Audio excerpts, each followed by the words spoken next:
This is Nick. This is Jack. It's Thursday, the new Friday, December 15th, and today's pod is just the best one yet. It's our second to last pod before a 2-week break. All right, so Jack, are we going to see a Santa stock surge? I hope so. Are we going to see a Hanukkah hop? You know it. Are we going to get ourselves a reindeer rally over in the markets? You know what, Nick? Let's ask Mariah. That's a good idea, Jack. What's our first story? All I Want for Christmas Is You just hit #1 on the Billboard charts again. So Jack and I are looking at the economics of Mariah Carey. For our second story, the one shocking winner of the FTX downfall, Shocker. QuickBooks. QuickBooks. Turns out QuickBooks is the biggest business in small business. And our third and final story, we're looking at nuclear fusion because we just had the biggest technological breakthrough since the sun. Because you invested in nuclear fusion and you didn't even know it. Collectively, us, we all invested in fusion. I invested, you invested, Jack invested, all of us invested. But Yetis, before we hit that wonderful mix of stories. I love this mix. Great mix, Jack. Up at the North Pole, inflation is hitting hard right now. Jack, Santa's supply chain is in pain. Nick, the elves, they're demanding a cost of living increase this year. I heard Mrs. Claus is shifting to all cash. So we gotta ask, what is the cost of the 12 days of Christmas? Jack and I gotta ask, what's the price for that partridge in a pear tree? Well, our buddies in Pittsburgh over at PNC Bank, they do an annual budget for the 12 days of Christmas. Basically their own CPI, a Christmas price index. For example, let's skip over to the 8th day. 8 maids a milking this year is $58. Yeah, milk, it's actually the cheapest part of the whole song. Unless you ask the maids for oat milk, Nick. Yeah, make sure it's not organic oat milk. They're going to be angry. How about 2 turtle doves? Jack, that's going to be a tad more for those 2 turtle doves, my friend. $600 this year for those 2 birds. Can we talk about 5 golden rings? What are we paying for that? This is a pricey part because the price of gold is up 39% compared to last year. Jack, pulling out the whiteboard here, it is $1,200 for each 14-karat ring. But the worst day of Christmas by far, the priciest day of Christmas, the most expensive day you are going to spend this entire holiday season. What is it, Jack? 10 Lords a Leapin'. Get this. It's $13,980 for 10 dudes to dance for you. You just hired the cast of Riverdance. How about the partridge in the pear tree, man? We almost forgot. Well, we already mentioned bird prices are down. On the other hand, Jack, fertilizer prices are up. Yetis, if you sing the whole song 12 Days of Christmas, it mentions 364 different gifts. That's going to cost you $197,000. 197 grand is the cost of the 12 Days of Christmas. And that doesn't even include the wrapping paper. Or the batteries. In this economy? In this economy. Jack, let's hit our 3 French hens. 15 years before this song, 2 boys from the Northeast met in a dorm. They had an idea that caused a cultural storm. It's the best one yet, but the best is the norm. Jack, Nick, that's it. I don't even think they need to practice. 50%, that's a fat tip. T-Boy City on your at-list. If you know, you know, cause we ready to go. We can't wait no more, so just start the show. Start the show. For our first story, Mariah Carey's All I Want for Christmas Is You just hit #1 again in the Billboard music charts. Because the music industry completely changed after 1994. Okay, Jack, all I want for Christmas is you to sing Mariah Carey to me and maybe a box of popcorn. No, you don't. You don't want me to sing it. No, it's okay. Trust me, you don't. The Queen of Christmas, 1994, great year. Mariah wrote the anthem for the holidays. Call Liam Neeson from Love Actually. This song is #1 in 2022. Again. Actually, call Liam Neeson because I want one of his turtlenecks. Those look warm and cozy, Jack. In Love Actually, you really see his soft side, don't you? Yeah, you really do. Yetis, you can't go to a grocery store these days without hearing All I Want for Christmas Is You. That's all you're going to hear. Apparently, retail workers hate hearing that song because it's all they hear all December. Apparently, it's worse than the total agony of being in love, isn't it, Jack? The kid says that, right? Liam Neeson's The kid says that. So, Yetis, you're in aisle 6, you're buying eggnog, and then boom, Mariah Carey starts yelling, I won't even wish for snow. According to The Economist magazine, Mariah Carey has made $72 million with that one song she penned. One song. We're not even going to play you a clip because Mariah has more lawyers than backup dancers. Yeah, and she makes $2.5 million every year in royalties when we start playing that song in December. Mariah, she says she doesn't want a lot this Christmas, but Jack, she's getting a lot for Christmas, man. Like, she's getting a lot. Every time the chorus plays, Mariah gets a yeah. And here's the best part. She wrote it in 15 minutes. No. Yes. No. Yes. Now, Yetis, Jack and I were curious about this music, so we jumped in T-Boy style and we noticed All I Want for Christmas has been a top 10 song every year for 25 straight years. That is completely unprecedented, and that reflects a major change in the music industry. And here it is. Before streaming, Billboard charts reflected album sales, physical album sales. New albums dominated the charts every year. Yeah, they did. And an album almost never made it 2 years in a row onto the charts. But fast forward a few years, streaming has forced Billboard to measure actual listens, not just album sales. In the past, Mariah would have made big money in 1994, the year the song came out. But honestly, not many people would have bought a physical 1994 album 30 years later, like today. But with streaming, like today, you play songs from 30 years ago all the time. In fact, they dominate your playlist. And so what does that mean about the old songs, Jack? It means the old songs make the Billboard charts. Yeah. And the old songs are more valuable than ever. All right, so you and I have said before, where there are eyeballs, there are dollar signs. Jack, where there are earlobes, are there also dollar signs? I would go with eardrums, but yes. Yeah, so to sum this up, Jack, love actually is all around us.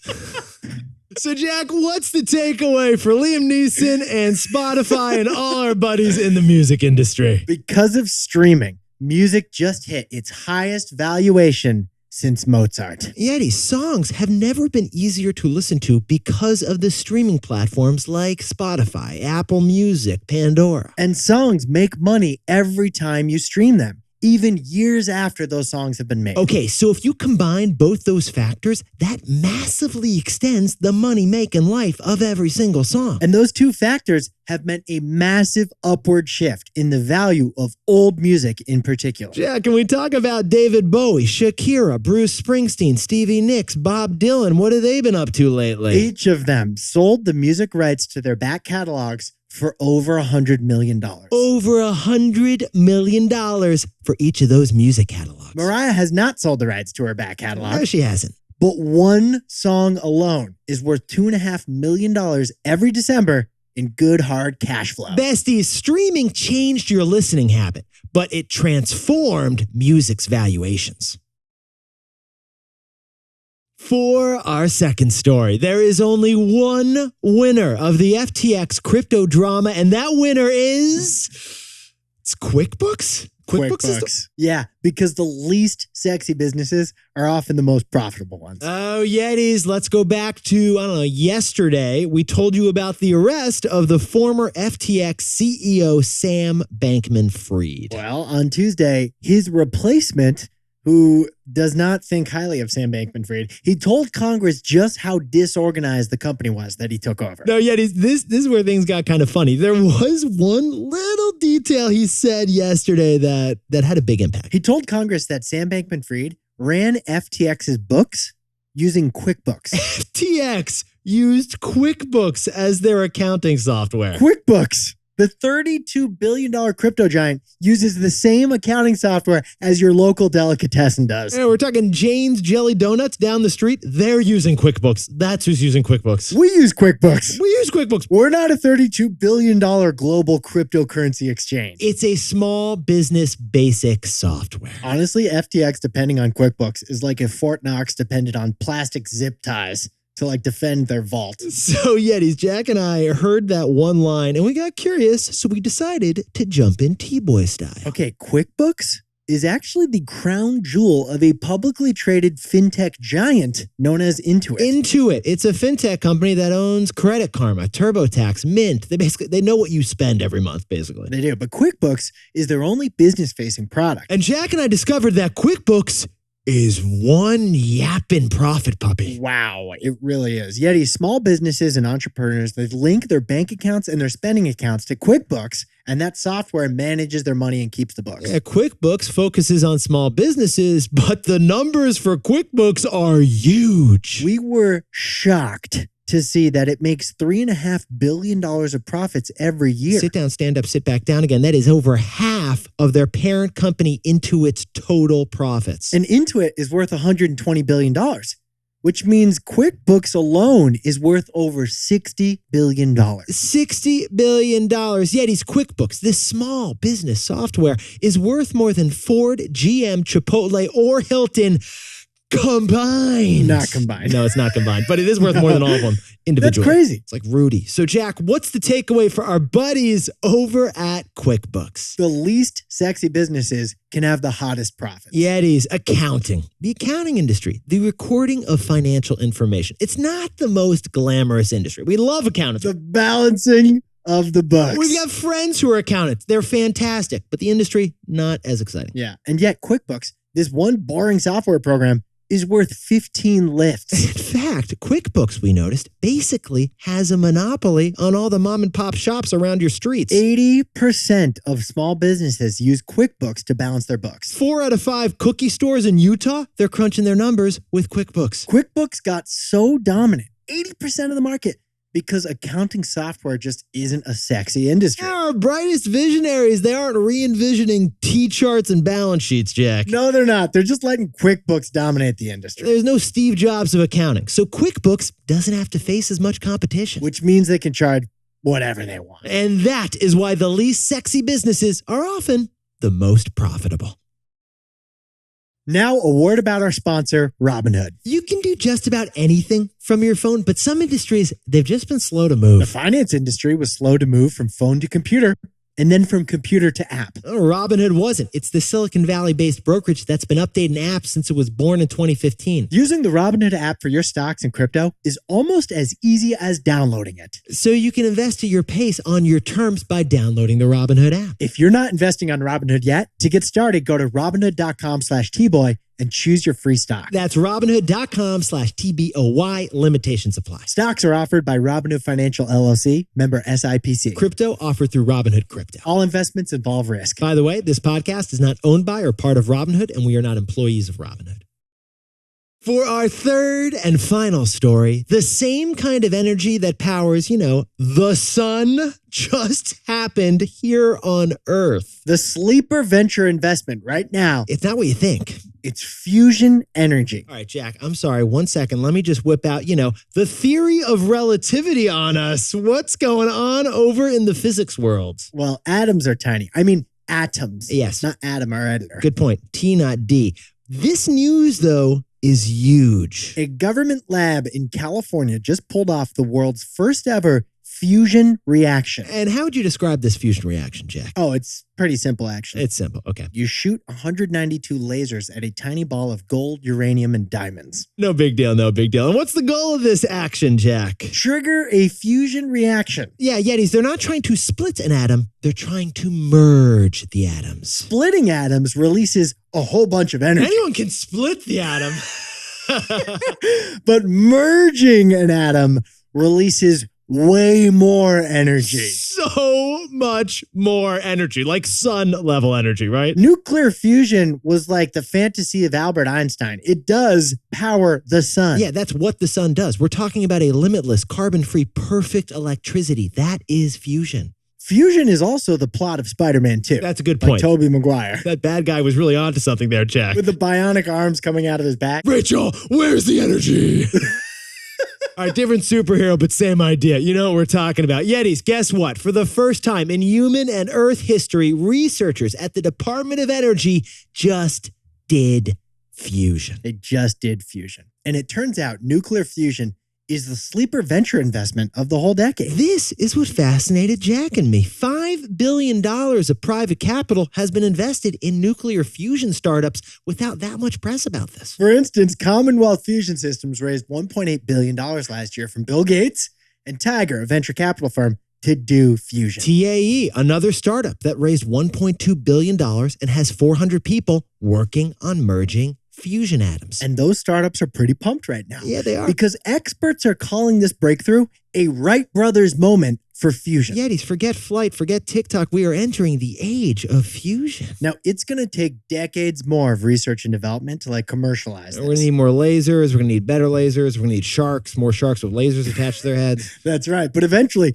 nuclear fusion could be the basis of a new, limitless energy system. It's a Hail Mary solution. So, Jack, what's the takeaway for our buddies over in the fusion industry? So, which venture capitalist made this breakthrough happen? Who did it, Jack? We the people did it. Yetis, the best part about this humanity breakthrough, it wasn't a patented or secret technology. This was a public technology. Researchers at the Lawrence Livermore National Laboratory pulled off this fusion success. Yeah, it's a government-owned lab with government researchers and taxpayer-funded Bunsen burners. That's why this is our success. Because the U.S. government, in fact, has led so many of the biggest shifts in technology in the past. We're talking nuclear power, GPS, the whole darn internet, funded first by taxpayer dollars. Barcodes, baby formula, the MRI machine, funded first by your tax dollars. And now here we are, one step closer to a new fleet of power plants that could save us from climate change. Because we the people fund the biggest technological breakthroughs. Jack, can you whip up the takeaways for us for the new Friday? All I Want for Christmas is way more valuable thanks to streaming. Streaming, it's made the music industry its most valuable since Mozart. For our second story, QuickBooks got 6 seconds of fame during the FTX hearings. The least sexy businesses can be the most profitable ones. Our third and final story is that government researchers just scored a breakthrough in fusion energy. And Jack, which Silicon Valley venture capitalist really brought us this world-changing breakthrough? You and me, our buddy Timmy, Slam and Sam. Let's bring him in. Every other American taxpayer. We the people. Now, time for the best fact yet. This one sent in by Melanie Brooke from lovely Portland, Oregon. San Francisco. Recording here right now. I'm looking over at the bay. San Francisco is kind of a techie city, right? Yeah, it is. So ipso facto, techie city. It's a young city. But how young is San Francisco? Get this. San Francisco has more puppies than babies. So it's young, but it doesn't have youths. We literally have more chihuahuas than children here in San Francisco. The people in San Francisco are so young, I guess kids just aren't in the picture yet. Yetis, if you're living in San Francisco right now, odds are you're not a kid, you're a cockapoo. There are even more dogs in San Francisco than there are people under the age of 18. Honestly, it's because of puppy. People ultimately prioritize puppies. Yeah. Yetis, you look fantastic today. And if you haven't yet, you can drop down and give us a 5-star rating right here on Spotify or Apple. We are this close to 9,000 reviews, which means Yes, 9,000 push-ups. we'll do 9,000 push-ups combined. Eventually. Allegedly. Jack and I will see you tomorrow.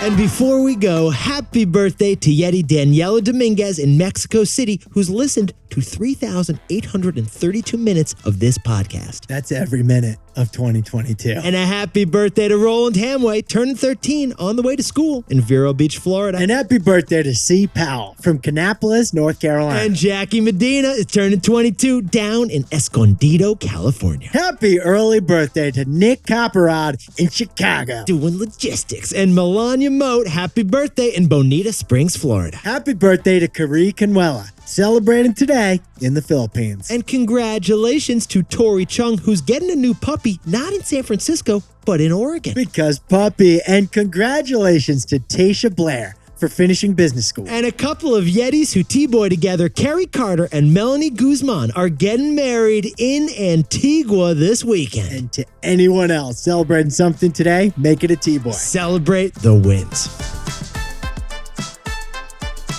This is Jack. I own stock of Ford, and Nick and I both own stock of Apple, Chipotle, Spotify, and Robinhood.